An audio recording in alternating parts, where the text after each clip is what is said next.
اصل میں motivational speaker بھی خیر بات تو دین کی ہی کرتے ہیں، قرآن و سنت کو کوٹ بھی کرتے ہیں۔ یہ ایک الگ بات ہے کہ ان کے چہرے پر وہ چیز نمایاں نہیں ہوتی بعض کے، جیسے آپ علماء کے چہروں پر سنت کو سجا ہوا دیکھتے ہیں اور اس طرح دیکھتے ہیں، وہ نہیں ہوتی۔ اصل بات یہ ہے کہ ہم لوگوں نے رسول اکرم صلی اللہ علیہ وسلم کا جو اصلاح کا طریقہ کار تھا، ہم اس کو چھوڑ بیٹھے ہیں۔ ہم فتوے بازی تو کرتے ہیں، ذہن سازی نہیں کرتے۔ موٹیویشنل اسپیکر ذہن سازی کا کام کر رہے ہیں، کچھ اس میں غلط راستے پر لا رہے ہیں، کچھ اس میں صحیح راستے پر لا رہے ہیں۔ اصل کام ہی معاشرے کی کے سدھار کے لیے ذہن سازی ہے، فتوے بازی نہیں۔ رسول اکرم صلی اللہ علیہ وسلم مسجد نبوی میں تشریف فرمایا، مسجد صحابہ کرام سے بھری پڑی، بخاری اور مسلم کی روایت ہے۔ ایک نو مسلم اس مجمع کے اندر بیٹھا ہے اور وہ کھڑا ہو گیا۔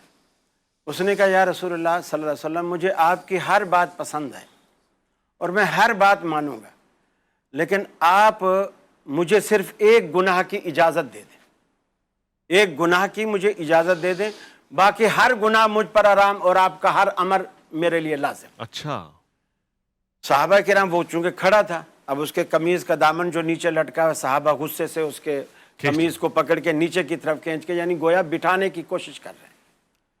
بعض دفعہ جیسے کوئی ڈاکٹر ایسے پیشنٹ کو دیکھتا ہے جو لائن میں نہیں ہے لیکن ایمرجنسی ہے، ڈاکٹر اپنی سیٹ چھوڑ کر بھی اس کے پاس چلا جاتا ہے، یا لوگوں سے کہتا ہے یار اسے آنے دو میرے پاس۔ نبی مکرم نے بالکل اس کی جو حالت تھی اس کو دیکھ کر آپ سمجھ گئے کہ یہ سیریس بیماری میں مبتلا ہے، یہ لائن لگنے کے قابل نہیں ہے۔ آپ نے فرمایا اسے آنے دو۔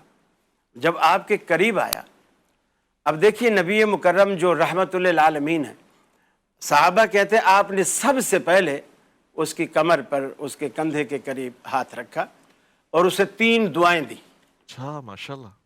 اور 3 دعاؤں سے پہلے اس سے سوال کیا۔ سوال یہ کیا کہ تو مجھ سے کیا اجازت مانگتا ہے، کس گناہ کی اجازت؟ اس نے کہا یا رسول اللہ، مجھے زنا کی لت پڑی ہوئی ہے، میں اسے نہیں چھوڑ سکتا۔ یہ اجازت مانگ رہا ہے بھرے مجمع میں، مسجد نبوی میں، رسول اللہ کے سامنے۔ اللہ، اب اگر ہماری مسجد ہوتی، یقین مانی ہم اس کا تیا پانچا کر دیتے، باہر اس کی بوٹیاں ہی پڑی ہوتی کہ تجھے یہ مسجد میں سوال یہ یاد آئے۔ اب اللہ کے نبی کے سامنے یہ جو ان چیزوں کو حرام کرنے کے لیے آئے، آپ نے جب اس کے ضمیر کو جھنجھوڑا اور ذہن سازی کی، آپ نے فرمایا تو جب یہ ارادہ لے کر کسی کے پاس جائے گا، اس سے پہلے مجھے اپنے ضمیر کو ٹٹول کر ایک سوال کا جواب دے کہ اگر یہی اجازت مجھ سے کوئی اور شخص مانگے اور اس کا ارادہ تیری بہن کی طرف، ماں کی طرف یا بیٹی کی طرف، خالہ پھوپھی کی طرف، آپ نے محرم رشتے گنوائے، اس کی طرف جانے کا اس کا ارادہ ہو تو تیرا ری ایکشن کیا ہوگا؟ اس نے کہا یا رسول اللہ میں تو ایسا کر دوں گا، گویا اس نے اپنی غیرت دکھائی۔ آپ نے فرمایا جب تو مجھ سے اجازت لے کر جائے گا، جس کے پاس بھی جائے گا وہ بھی کسی کی بیٹی ہوگی، کسی کی ماں ہوگی، کسی کی بہن ہوگی، کسی کی خالہ اور پھوپھی ہوگی، تیرے رشتے آسمان سے اترے، باقیوں کے رشتے کی کوئی حیثیت ہی نہیں ہے۔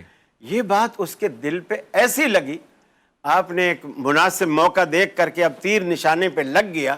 اب دوسرا کام آپ نے دعا سے کیا، جو ہم مولوی لوگ سچی بات ہے دعائیں لوگوں کو کم ہی دیتے ہیں۔ آپ نے پیٹھ پر ہاتھ پھیرتے ہوئے جس طرح ایک مشفق باپ بگڑی ہوئی اولاد کو سمجھاتا ہے، اس طرح ہاتھ پھیرتے ہوئے فرمایا، 3 دعائیں دی۔ اللہم اغفر ذنبہ، اللہ اس کے گناہ کو بخش دے، طہر قلبہ، اس کا جو دل گناہوں کی آلائش میں بھر چکا ہے اس کو پاک صاف کر دے، احسن فرجہ، اس کی عزت اور آبرو کی، عصمت کی تو حفاظت فرما۔ صحابہ کہتے ہیں یہ 3 دعائیں سننے کے بعد، اس کے بعد کبھی راہ چلتے ہوئے اوپر سر اٹھا کے چلنا تو دور کی بات ہے، ہم نے زمین پہ چلتے ہوئے بھی کبھی اس کو زمین سے نظریں ادھر ادھر ہٹاتے ہوئے کبھی نہیں دیکھا۔ اللہ اکبر، یہ نبی کریم کی ذہن سازی اور دعا۔